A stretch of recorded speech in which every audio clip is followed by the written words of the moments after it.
राजस्थान में 9 बच्चों की मौत के बाद अब सरकार ने एक दवा कंपनी केसन्स फार्मा की सभी दवाओं की जांच के आदेश दिए हैं।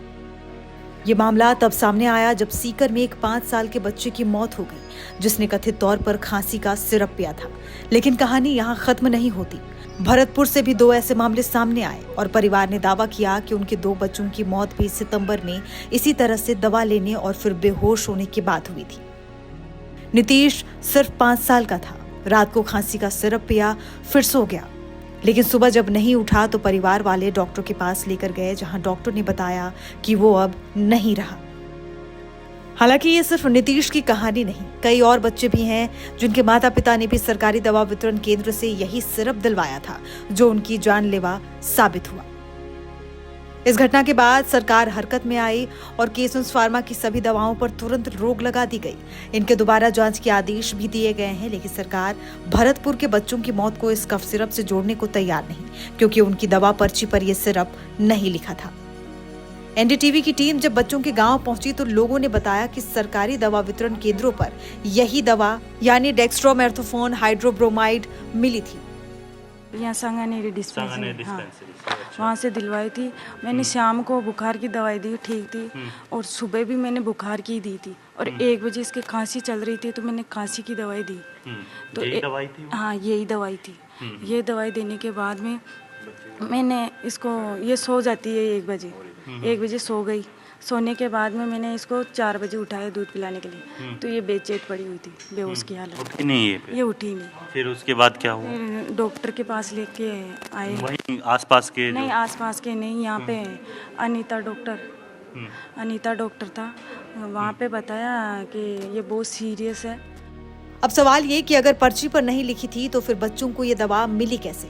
जी, आप देख सकते हैं ये इसके अंदर बैच नंबर दिया हुआ है KL25/263, यानी इस बैच की ये जो दवाइयाँ हैं पूरे प्रदेश की अलग अलग PSC CSC के अंदर पहुंचाई गई। हालांकि अभी जो है इस पूरी मेडिसिन को लेकर जो है यहाँ पर बैन लगा दिया गया है, और ये जहाँ पर इस बैच को या फिर इससे संबंधित जो बैच थे उनको भेजा गया था, वहाँ पर जो कह सकते हैं कि इनको देने से पूरी तरीके से मना किया गया है। अगर अभी मैं इस बच्चे की बात करूँ तो ये बच्ची है पूरी तरीके से अभी जो कह सकते हैं हालांकि रिकवर नहीं हुई है, लेकिन धीरे धीरे रिकवर हो रही है, और आज शाम तक जो है इस बच्ची को जनरल वार्ड के अंदर शिफ्ट किया जाएगा।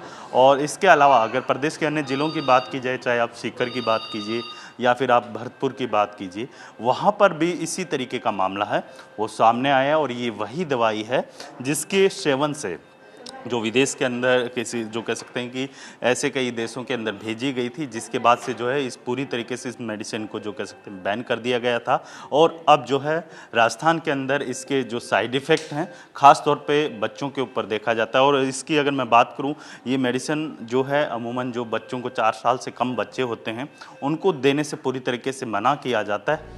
केसन फार्मा कंपनी अब सवालों के घेरे में है। हालांकि ये पहली बार नहीं है। साल 2023 में भी इस कंपनी की एक दवा मानकों के मुताबिक सही नहीं पाई गई थी और उसे रोका गया था। तो फिर इतनी गंभीर शिकायत के बाद केसन को दोबारा सरकारी टेंडर कैसे मिला? सिस्टम में ऐसे कौन से लूप होल हैं जिनके जरिए ये कंपनी फिर से टेंडर हासिल करने में कामयाब हो गई?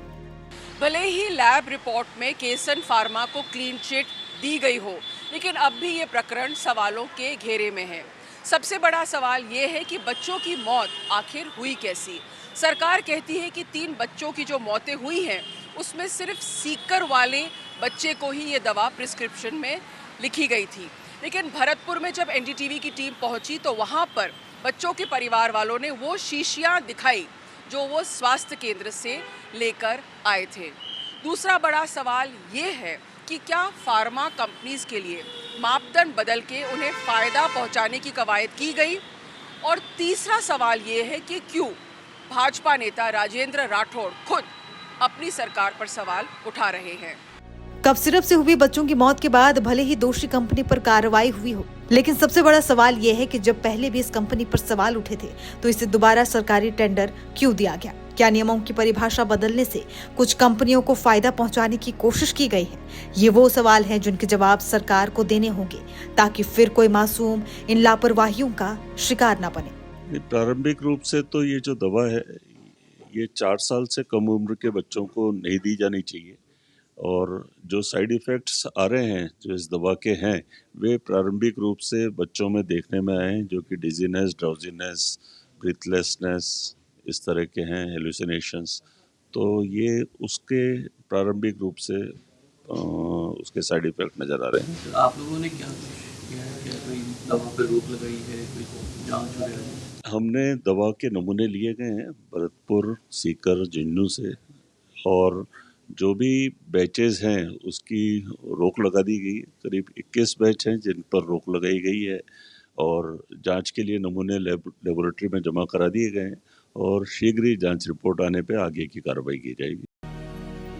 ये घटना फिलहाल हमें याद दिलाती है कि दवाएं जीवन बचाने के लिए होती है, ना कि लेने के लिए। उम्मीद है कि इस जांच के बाद न सिर्फ दोषी कंपनी पर सख्त कार्रवाई होगी, बल्कि सरकारी सिस्टम की खामियों को भी दूर किया जाएगा ताकि हमारे बच्चे सुरक्षित रहें।